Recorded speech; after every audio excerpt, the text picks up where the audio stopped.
নমস্কার বন্ধুরা, টুকির রান্নাঘরে সবাইকে স্বাগত। সকল মায়েদের মতো আমারও কিন্তু একটা টেনশন কাজ করে যে ঘুম থেকে উঠেই বাচ্চাদের জন্য কি টিফিন বানাবো, যাতে বাচ্চাদের সেটা ভালোও লাগে আর সেটা হেলদিও হয়। আমি আজকে নিয়ে চলে এসেছি বাচ্চাদের খুব পছন্দের একটি রেসিপি, 1 পট রাজমা পোলাও। কুকারটা গরম হয়ে গেলে প্রথমেই আমি নিয়ে নিচ্ছি 1 টেবিল স্পুন ঘি, একটা তেজপাতা, একটা দারচিনি, 2টো সবুজ এলাচ, 3টে লবঙ্গ আর 4টে গোলমরিচ। এটা কিন্তু চাইলে আপনারা সাদা তেলও ব্যবহার করতে পারেন। আর এখানে দিয়ে দিচ্ছি একটা কুচানো পেঁয়াজ।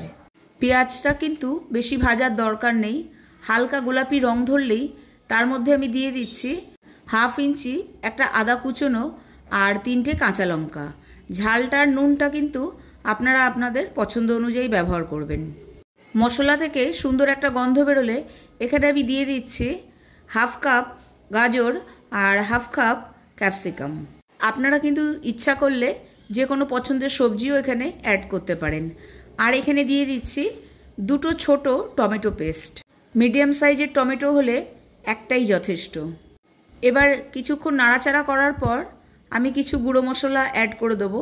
এখানে আমি দিয়ে দিচ্ছি 1/2 টিস্পুন জিরে গুঁড়ো, 1/2 টিস্পুন আমচুর পাউডার, 1/2 টিস্পুন হলুদ, 1/2 টিস্পুন গরম মশলা পাউডার, 1/2 টিস্পুন কাশ্মীরি লাল লঙ্কার গুঁড়ো। যেহেতু আমি এখানে ড্রাই মশলা ব্যবহার করেছি, সেই জন্য আমি এখানে দিয়ে দেব 1/2 কাপ জল। এরপর লো ফ্লেমে মশলাটাকে ভালো করে কষিয়ে নিতে হবে। দেখবেন কষানো হলে পরেই তেলটা কিন্তু ছেড়ে আসবে। মশলাটা সবজিটা কিন্তু আমার এখানে ভাজা হয়ে গেছে। এখানে কিন্তু গ্যাসের ফ্লেমটাকে আমি লোতে রেখেছি। এরপর আমি অ্যাড করে দিচ্ছি আগে থেকে সেদ্ধ করে রাখা 1 কাপ রাজমা আর 1 কাপ বাসমতি রাইস। রাইসটাকে কিন্তু ভিজিয়ে রাখার কোনো দরকার নেই। আমি চালটাকে ভালো করে ধুয়ে একটা নেটের ওপর রেখে দিয়েছিলাম যাতে জলটা ঝরে যায়। এখানে কিন্তু চালটাকেও বেশি ভাজার দরকার নেই, শুধু সবজি আর চালটাকে ভালো করে মিশিয়ে নিয়েই আমি এখানে ব্যবহার করছি 1 কাপ চালের জন্য 2 কাপ জল। ওপর দিয়ে দিচ্ছি কিছুটা স্প্রিং অনিয়ন, 1 টেবিল স্পুন ঘি আর 1/2 টেবিল স্পুন নুন। সব কিছুকে ভালো মতো মিশিয়ে নিতে হবে। ভালো মতো মেশানো হয়ে গেলে এরপরে আমি কুকারটাকে বন্ধ করে দেব। গ্যাসের ফ্লেমটাকে হাইতে রেখে দেব আর দিয়ে নেব 2টো সিটি।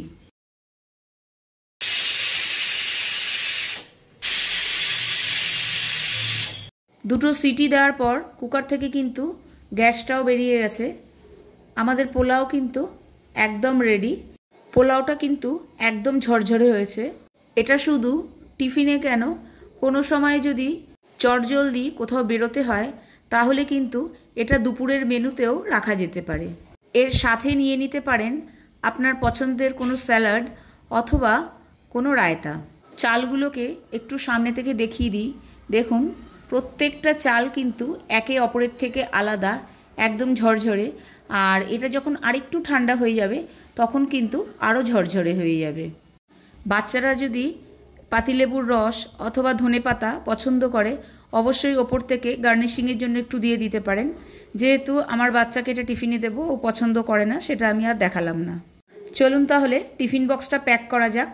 আর এর সাথে কিন্তু দিয়ে দিতে পারেন আপনার বাচ্চার পছন্দের যে কোনো ফ্রুটস। রাজমা কিন্তু ছোট বড় সকলের জন্যই কিন্তু খুবই উপকারী। এর মধ্যে কিন্তু প্রচুর পরিমাণে প্রোটিন এবং ফাইবার আছে। গল্প করতে করতে টিফিন বক্স প্যাকও কিন্তু আমার হয়ে গেছে। এরপরে আমি চলে যাব নেক্সট রেসিপিতে। আজকে আমি বানিয়ে নেব নো ব্রেড স্যান্ডউইচ। দেখে নিশ্চয়ই মনে হচ্ছে যে আমি এটা ব্রেড দিয়ে বানিয়েছি, কিন্তু মোটেই না। চলুন তাহলে দেখে নেওয়া যাক রেসিপিটি। প্রথমেই আমি এখানে নিয়ে নিচ্ছি 1 কাপ সুজি।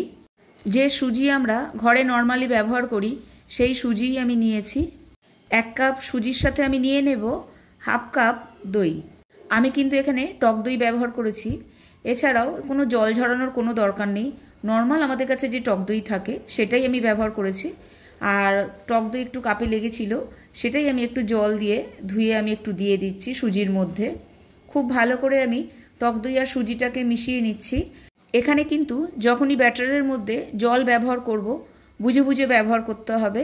অল্প অল্প করে ব্যবহার করতে হবে, একেবারে কিন্তু বেশি জল ব্যবহার করা যাবে না, তাহলে কিন্তু ব্যাটারের কনসিস্টেন্সিটা বোঝা যাবে না। আমি দইটা মেশানোর পর ততটুকুই জল ব্যবহার করেছি যেটুকু জলে দই আর সুজিটা ভালো করে মিশে যাবে। তারপর আমি ব্যাটারটাকে রেখে দিয়েছি 10 থেকে 15 মিনিটের জন্য। এরপর আমি একে একে ভেজিটেবলসগুলো অ্যাড করব। হাফ কাপ নিয়ে নিয়েছি গাজর, half cup tomato, half cup capsicum, half cup শসা, হাফ কাপ পেঁয়াজ, আর দিয়ে দিয়েছি 2টো কাঁচা লঙ্কা। এখানেও কিন্তু ঝালটা আপনারা আপনাদের পছন্দ অনুযায়ী ব্যবহার করবেন। এখানে কিন্তু কাঁচা লঙ্কার পরিবর্তে আপনারা চিলি ফ্লেক্স অ্যাড করতে পারেন, আমি দিচ্ছি না যেহেতু এটা ছোটদের খাবার। এছাড়াও নিজেদের পছন্দের ভেজিটেবলস অ্যাড করতে পারেন। সব কিছুকে আমি খুব ভালোভাবে মিশিয়ে নিচ্ছি।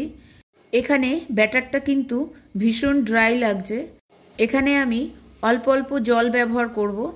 জল ব্যবহার করার পর আবারও সব কিছুকে খুব ভালোভাবে মিশিয়ে নেব। দরকারে আরও একটুখানি জল মিশিয়ে নেওয়া যেতে পারে। সব কিছু ভালো মতো মেশানো হয়ে গেলে আমি এখানে অ্যাড করে দেবো কিছু মশলা। আমার ভিডিওটা যদি ভালো লেগে থাকে অবশ্যই লাইক, শেয়ার এবং কমেন্ট করতে ভুলবেন না।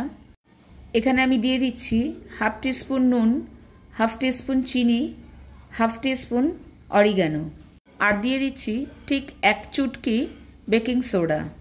সব কিছুকে খুব ভালো মতো একবার মিশিয়ে নিচ্ছি। আর অরিগ্যানোটা কিন্তু এখানে অপশনাল, ব্যাটারের কনসিস্টেন্সিটা ঠিক এরকম রাখতে হবে।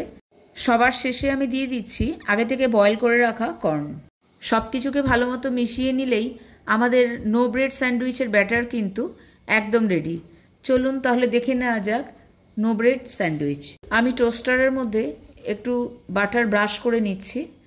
তারপর আমি ব্যাটারের থেকে অল্প অল্প করে কিছুটা ব্যাটার নিয়ে একদম মাঝখানে দিয়ে দিচ্ছি। আমার চ্যানেলের পুরনো বন্ধুদের জানাই অসংখ্য ধন্যবাদ, আর নতুন বন্ধু হয়ে থাকলে চ্যানেলটিকে সাবস্ক্রাইব করে আমার পাশে থাকার অনুরোধ রইল। আমি কিন্তু ওপরের দিকটাতেও অল্প করে বাটার ব্রাশ করে নিয়েছি। ব্যাটারটা ভালো করে দেওয়া হয়ে গেলে এরপর আমি টোস্টারটাকে বন্ধ করে দেব। মাঝখানে আরও একবার খুলে ওপর দিয়ে আমি একটু বাটার ব্রাশ করে দিচ্ছি যাতে ভালো করে টোস্ট হয়। আশা করি ভিডিওটা আপনাদের ভালো লেগেছে। আর প্রথম রেসিপি এবং সেকেন্ড রেসিপি দুটোই কিন্তু খুব ইয়ামি হয়েছে। বাচ্চাদেরকে কিন্তু দিলে বাচ্চারা কিন্তু খুব খুশি মনে টিফিনটাকে ফিনিশ করে আসবে। আপনারা কিন্তু অবশ্যই বাড়িতে একবার ট্রাই করবেন। দেখতেও দারুণ লাগছে, বোঝাই যাচ্ছে না কিন্তু এটা সত্যি সত্যি ব্রেড দিয়ে তৈরি করা হয়নি। খেতে কিন্তু দারুণ ইয়ামি হয়েছে। এটা কিন্তু যে কোনো সস অথবা যে কোনো চাটনির সাথেই ট্রাই করতে পারেন। চলুন তাহলে টিফিন বক্সটা প্যাক করে নেওয়া যাক। আমি এখানে দিয়ে দিয়েছি আমার বাচ্চার পছন্দের ফ্রুটস। আপনারাও কিন্তু টিফিন বক্সে দিয়ে দিতে পারেন আপনার বাচ্চার পছন্দের ফ্রুটস। আজকে তাহলে এই পর্যন্তই। আবার দেখা হবে আরেকটি নতুন ভিডিওর সাথে। ভালো থাকবেন, সুস্থ থাকবেন, টাটা।